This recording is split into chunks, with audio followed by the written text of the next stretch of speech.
Pertama di Polres Sumber, sebutannya Sumber, tapi nama resminya Polres Bogor Kabupaten. Cirebon Kabupaten. Wilayahnya meliputi jembatan flyover di Talun itu. Laporan polisinya kecelakaan lalu lintas. Datanglah polisi ke TKP, mengumpulkan alat bukti. Di situ ditemukan satu jenazah, satu belum meninggal. Di situ ditemukan darah, di situ ditemukan sepeda motor dan lecet, stangnya bengkok, spabornya pecah. Kemudian di shock breakernya juga lecet, lecetnya lecet berat. Kemudian helm jatuh, darah bertumpuk di situ. Saksi pertama melihatnya katanya kecelakaan, melaporlah ke bengkel di situ, beritahu yang namanya Oki dan Yayan. Dia melawan arah menemui itu sampai menunggu polisi datang. Setelah polisi datang, baru sorotor segala macam datang, jenazah yang hidup dan yang sudah meninggal dinaikkan ke mobil patroli, dibawa ke rumah sakit. Diproseslah sebagaimana proses, tidak perlu saya ceritakan di sini, sudah ada SOP-nya. Disimpulkan kecelakaan lalu lintas. Tas tuntas. Ya. Cirebon Kabupaten itu punya polisi sendiri, Polres sendiri, Polseknya sendiri, kejaksaan sendiri, pengadilan sendiri. Disebut masyarakat setempat Polres Sumber. Udah tuntas. Dan laporan polisi tentang kecelakaan lalu lintas itu tidak pernah, saya ulangi lagi, tidak pernah dilimpahkan ke Polres Kota atau Ciko, tidak pernah juga diminta oleh Polres Ciko, tidak pernah juga ditarik ke Polda. Tuntas, korban ada, TKP ada, alat bukti ada, pisem ada. Nggak tahu bagaimana ceritanya, di Ciko ini nggak mau kalah, buat juga laporan polisi pembunuhan.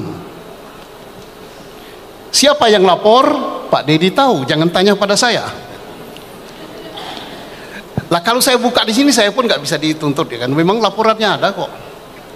Kemudian laporan itu dari siapa?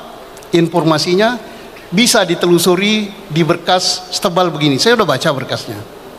Tidak bisa mungkir yang lapor ngasih informasi namanya Aep, yang dilapori bapak itu, oleh bapak itu membuat laporan polisi rinci sekali, lengkap sampai nama. Ini agak ajaib juga laporan ini. Ya, karena tidak taat pada pakem, Pak Dedi, pakem pewayangan, mestinya ke teori penyidikan tadi, ada nggak peristiwanya? Untuk tahu ada tidak peristiwanya, ada nggak TKP-nya? TKP-nya tidak ada. Yang ada TKP itu di atas jembatan. Sudah selesai diproses. Nggak ada TKP di wilayah Cirebon Kota. Apa TKP? Di situ ada korban, di situ ada alat bukti lain, barang bukti, saksi dan sebagainya. Nggak ada saksi yang mendengar yang katanya Aep, ada 11 tersangka. Kalau tersangkanya 11 ditambah korban 2, berapa ini? 13. Kata Aep sepeda motornya 4. Coba bagi, sepeda motor 4 dibagi 13. Berarti satu sepeda motor ada yang 4 orang. Ya, masyarakat di situ tidak dengar bunyi sepeda motor yang kejar-kejaran. Di situ hujan dan di situ tanah, tidak ditemukan bekas sepeda motor. Tidak ditemukan juga darah. Demikian juga kondisi ini terjadi di SMP 11. Yang dilihat oleh Aep jaraknya berapa, Pak? 150 meter. Nah, beliau mengukur 150 meter, gelap, hujan juga. Dia bisa melihat orang yang tidak dikenal namanya, tapi tahu wajahnya. Ya, itu ada di berita acara. Kemudian Dia tahu warna sepeda motornya. Boro-boro warna sepeda motor, warna bajunya sendiri dia nggak tahu karena gelap. Tapi sepeda motor jarak 150 meter dia tahu. Jenisnya tahu. Tahu pula jenisnya. Warna motornya tahu. Warna motornya tahu. Bisakah dipercaya ini? Nah, TKP-nya tidak ada. Kemudian taruhlah TKP-nya kita anggap ada. Taruhlah, kita ini baik hati. Kan dalam pelajaran hukum itu apa kalau pidana? Locus delicti dan tempus delicti. Locus delicti-nya kita baik hati, kita anggap ada. Tapi alat bukti untuk mengatakan peristiwa itu ada apa? Saksi tidak ada.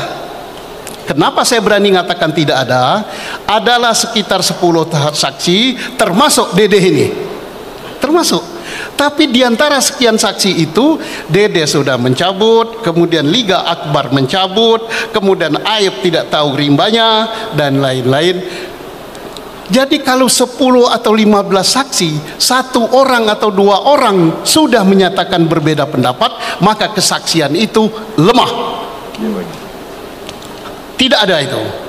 Kalau mau ada, harus didukung alat bukti lain untuk menguatkan saksi. Oke lah, kita di ruangan ini. Berapa ini? 5.000. Kita katakan warna ini apa? Merah misalnya. Merah, tapi kita katakan putih atau hijau gitu. Sampai di luar kita katakan hijau semua. 5.000 mengatakan hijau. Benar? Bohong kan? Berarti, bukti tidak hijau kok. Tidak usah dipikir, tidak hijau kok. Berarti kita berbohong berjamaah. Kebohongan itu akan terbantah manakala kita punya alat bukti, khususnya alat bukti saintifik. Ada rekaman video, ada rekaman handphone bahwa ini warnanya merah campur putih dan lain-lain. Jadi jangan percaya dengan sejumlah saksi. Ya, berarti saksi sudah begini untuk mengatakan ada peristiwa pembunuhan di Ciko. Saksi sudah nggak ada. Kemudian alat bukti lain katanya visum. Visum tidak sama sekali mengatakan itu akibat pembunuhan. Akibat trauma benda tumpul. Nanti beliau pakarnya bisa nyerahkan. Kemudian apalagi? Keterangan daripada terdakwa sudah dicabut, bahkan di depan persidangan dicabut. Jadi apalagi alat buktinya? Alat bukti saintifik ya nggak ada, CCTV nggak ada.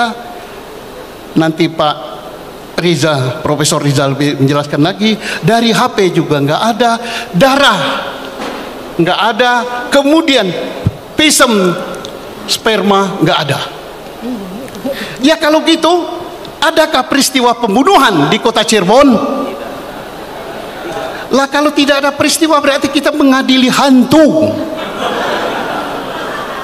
Ya kita bolak-balik hunta hantu aja, ya nggak akan selesai.